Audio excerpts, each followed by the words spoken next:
नमस्कार. ठरलं तर मग मालिकेचा आजचा भाग तुम्ही पाहत आहात. आता गुंडांना बेशुद्ध केल्यानंतर अर्जुन आता सुमन बंद असते त्या खोलीचा लाथ मारून दरवाजा उघडतो आणि आत पाहतो तर काय, सुमन एका खुर्चीवर तोंडात बोळा घालून घट्ट बांधून ठेवलेली असते आणि हे पाहून अर्जुन तर हादरवूनच जातो. आणि लगेचच सायली आणि अर्जुन दोघेही आता सुमनकडे येतात आणि सायली आता सुमनच्या तोंडातील बोळा काढते आणि दोघे मिळून आता सुमनला सोडवत असतात. तर बिचारी सुमन मात्र खूप जास्त घाबरून गेलेली असते आणि आता या दोघांना पाहून तर ती रडायलाच लागते. तिला देखील आता काय बोलावं ते सुधरत नाही. खरं तर तिला त्यांना खूप काहीतरी सांगायचं असतं. ती त्यांना खूप काही सांगायचा प्रयत्न देखील करत असते, पण ती इतकी जास्त घाबरलेली असते. या गोष्टीचा तिला इतका सदमा बसलेला असतो की तिच्या तोंडातून शब्द देखील फुटेना, तिला काही बोलता देखील येईना. आता सुमनचे हात सोडवल्यानंतर मात्र सुमन सायलीला घट्ट मिठी मारते आणि रडत असते. आता सायली मात्र सुमनला धीर देण्याचा प्रयत्न करत असते की सुमन काकू शांत व्हा, तुम्ही आम्ही आलोय ना, आता तरी तुम्ही रडू नका, तुम्ही शांत व्हा म्हणून. पण सुमन मात्र अजून देखील त्या सदम्यातून काही बाहेर आलेली नसते. त्यानंतर दोघेही तिला खुर्चीवर बसवतात आणि तिला पाणी देतात. आता पाणी पिल्यानंतर सुमन थोड्या वेळाने जरा शांत होते आणि सुमन शांत झाल्यानंतर सायली तिला विचारते की सुमन काकू, तुम्ही शांत आहात ना आता तरी मला सांगा की तुम्ही इथे कशा काय आलात, तुम्ही कोणी बांधून ठेवलंय तुम्हाला इथे. आता खरं तर सुमनला बरंच काही सांगायचंय, पण सुमन खूप घाबरून गेली आहे. सुमनला धड बोलताही येईना, पण कसा बसा धीर करून सुमन सांगते की आमच्या ह्यांनी मला इथे आणलं आणि त्यांनीच मला इथे बांधून ठेवलं. आता नागराज काकाचं नाव ऐकताच सायली आणि अर्जुनला असलेला संशय खरा ठरतो आणि त्यांची खात्री होऊन जाते की हे नागराज काकाचंच काम आहे. तर इकडे सायली आणि अर्जुन दोघेही आता घरी नाही आहेत म्हटल्यानंतर सर्वच जण चिंतेत आहेत. आता प्रताप कंटिन्युअसली त्यांना फोन करत असतो, पण त्यांचा फोन काही लागेना. त्यावर प्रताप सांगतो की एकतर त्यांचा फोन लागत नाही आहे आणि फोन लागला तर ते दोघेही फोन उचलत नाही आहेत, कुठे गेले असतील ते. आणि मार्केटमध्ये गेले सांगून गेलो होतो म्हटल्यावर मार्केटमध्ये तर रेंजही असते. तितक्यातच रविराज बोलतो की म्हणजे ते नक्कीच अशा ठिकाणी गेले आहेत की तिथे नेटवर्क नाही आहे. तेवढ्यातच अस्मिता बोलते, पण ते तर मार्केटला गेले आहेत ना, आणि मार्केटमध्ये तर रेंज असते, मग असं कसं झालं बरं. आता सगळेच जण खूप जास्त चिंतेत असतात. तेवढ्यातच रविराज बोलतो की ठीक आहे, मी एकदा चैतन्याला फोन करून पाहतो की त्याला काही माहिती आहे का. आणि रविराज आता चैतन्याला फोन करतो आणि विचारतो की सायली अर्जुन कुठे आहेत. त्यावर आता चैतन्य बोलतो, काय म्हणजे ते घरी नाही आहेत का, मी जेव्हा निघालो तेव्हा तर ते घरीच होते आणि त्यानंतर ते कुठे गेले त्यांनी मला देखील काही सांगितलं नाही आहे. त्यावर आता रविराजच्या देखील लक्षात येतं की चैतन्याला देखील माहीत नाही आहे हे दोघे कुठे गेलेत. आता सगळेच जण खूप जास्त काळजीत पडलेले असतात, कारण ते दोघे कुठे गेलेत हे कोणालाच माहीत नसतं आणि जो तो आपापल्या परीने ते कुठे गेले असतील याचा अंदाज बांधत असतो किंवा त्यांचा शोध घेण्याचा प्रयत्न करत असतो.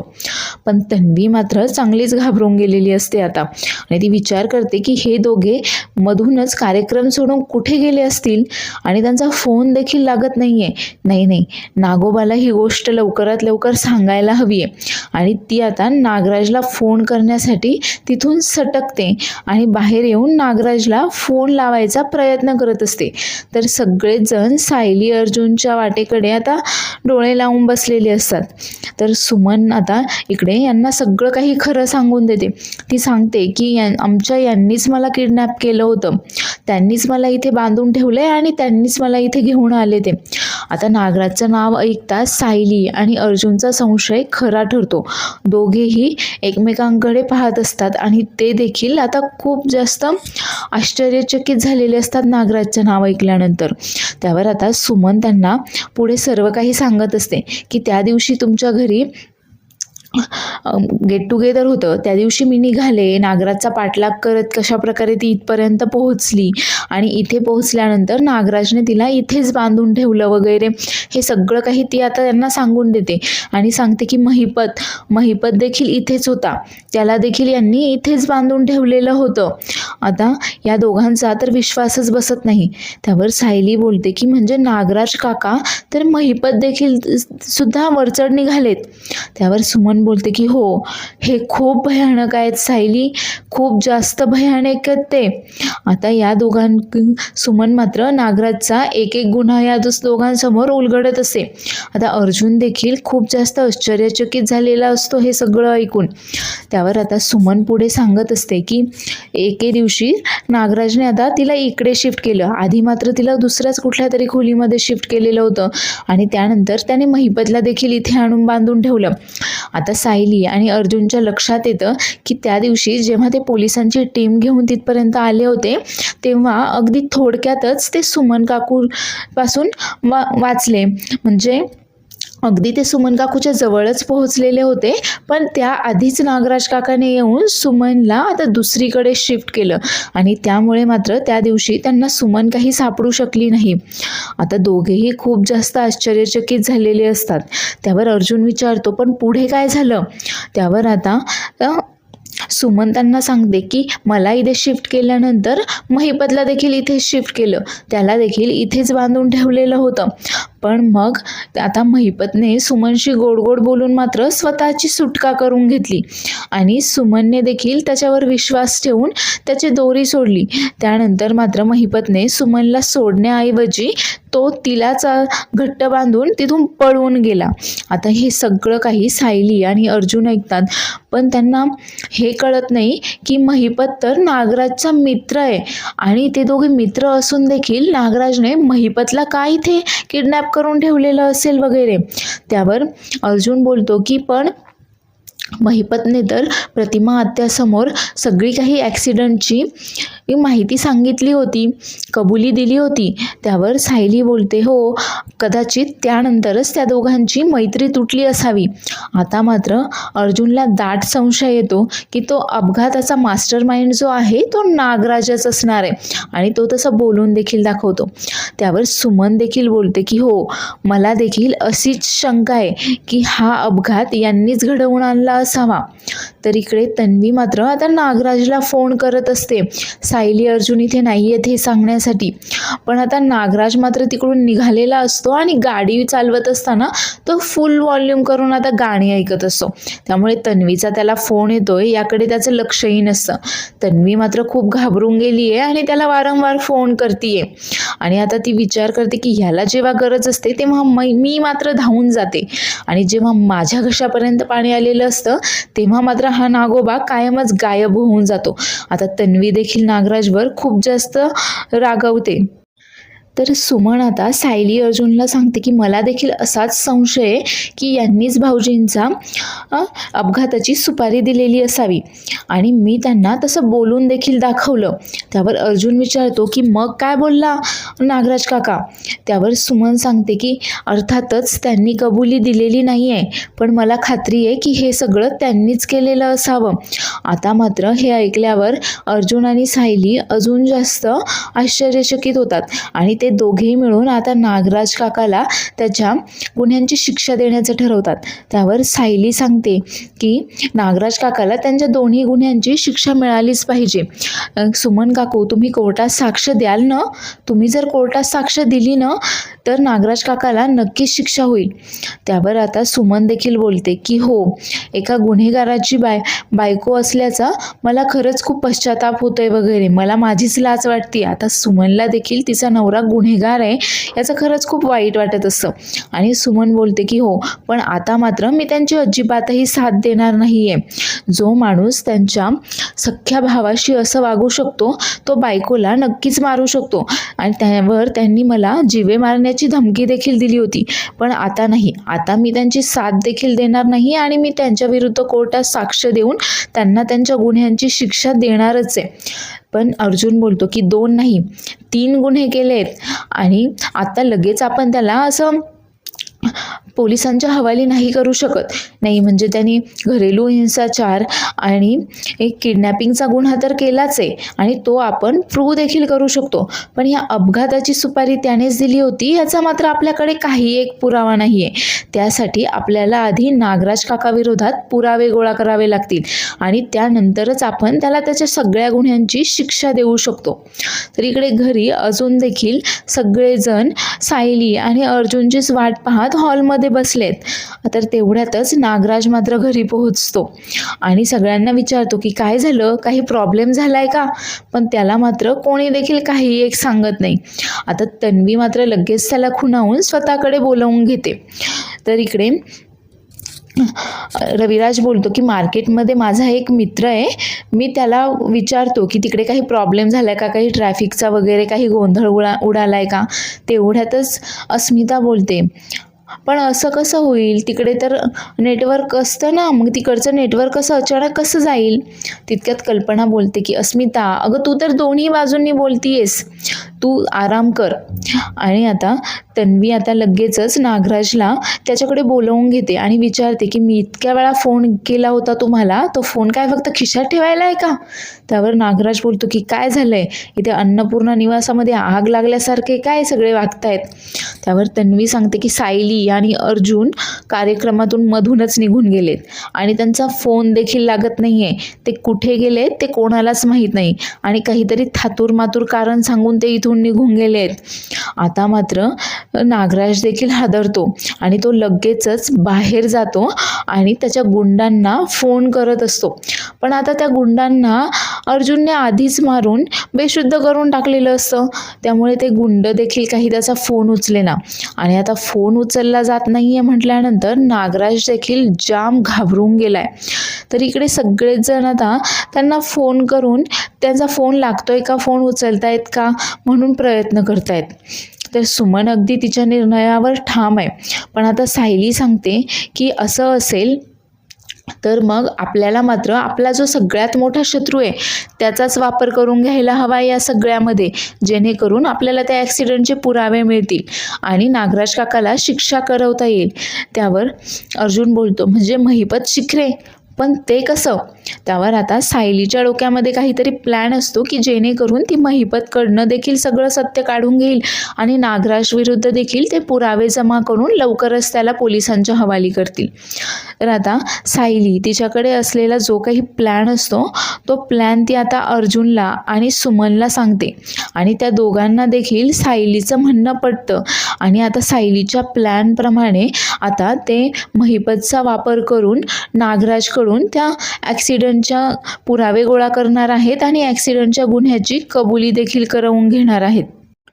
आता शेवटी न राहून रविराज इन्स्पेक्टर सावंतांना कॉल करतात आणि विचारतात की अर्जुनशी तुमचं काही बोलणं झालं होतं का. नाही म्हणजे सायली आणि अर्जुन अचानक घरातून निघून गेलेत आणि ते कुठे गेलेत ते आम्हाला देखील माहीत नाही आहे, त्यांचा फोन देखील लागत नाही आहे, त्यामुळे काळजी वाटते. आता सावंतांकडून देखील रविराजला काहीच समजत नाही. आता सगळेच जण काळजीत असतात आणि तेवढ्यातच सायली आणि अर्जुन काही झालंच नाही आहे असं हसत हसत दरवाजात येऊन उभे राहतात. तेवढ्यातच विमलचं लक्ष त्यांच्यावर जातं आणि विमल आनंदानेच बोलते हे काय, दादा आणि सायलीताई आलेच. आता सगळेच सुभेदार लगेचच दरवाजाकडे सायली आणि अर्जुनकडे जातात.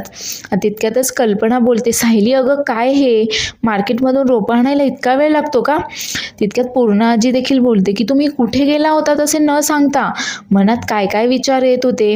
आता प्रताप देखील त्यांना बोलतो आणि तुम्ही फोन का उचलत नव्हतात माझा, किती फोन केले अरे मी तुम्हाला. तेवढ्यात रविराज सगळ्यांना थांबवतच बोलतो नाही थांबा एक मिनिट, पण तुम्ही दोघे असे न सांगता कुठे गेला होतात काही सांगणार आहात का आम्हाला.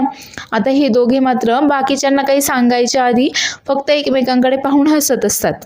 त्यावर आता त्यांना प्रतिमा बोलते की अरे तुम्ही कुठे गेला होतात ते तरी सांगा, असे एकमेकांकडे पाहून काय हसताय.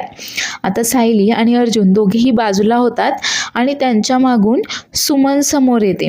आता सुमनला समोर पाहून खरं तर सगळेच जण आता आनंदून गेलेले असतात. प्रतिमाला तर खूप जास्त आनंद झालेला असतो आणि प्रतिमा लगेचच पुढे होऊन सुमनला मिठी मारते आणि तिला विचारते की सुमन अगं कुठं गेली होतीस तू. रविराज देखील बोलतो की सुमन, सुमन कुठे सापडली तुम्हाला? आता सगळेजण मिळून सुमनला घरात आणतात, तिला सोफ्यावर बसवतात, पाणी वगैरे तिला प्यायला देतात. आता खरं तर सुमन खूप जास्त घाबरलेली असते आणि सुमन घरी आली आहे हे समजतात आता नागराज आणि तन्वीच्या देखील पायाखालची चांगलीच जमीन सरकली आहे आणि ते दोघे देखील आता खूप जास्त घाबरून गेलेत. तर आता सगळे कल्पना बोलते की सुमन, अगं तू स्वतःची काय हालत करून घेतली आहेस? तेवढ्यातच प्रताप बोलतो की कल्पना, अगं ती सुखरूपपणे घरी आली आहे हेच जास्त आहे आपल्यासाठी, जा देवासमोर साखर ठेव. तेवढ्यातच विमलताई बोलतात की वहिनी तुम्ही थांबा, मी ठेवते देवासमोर साखर, आणि विमल तिथनं निघून जाते.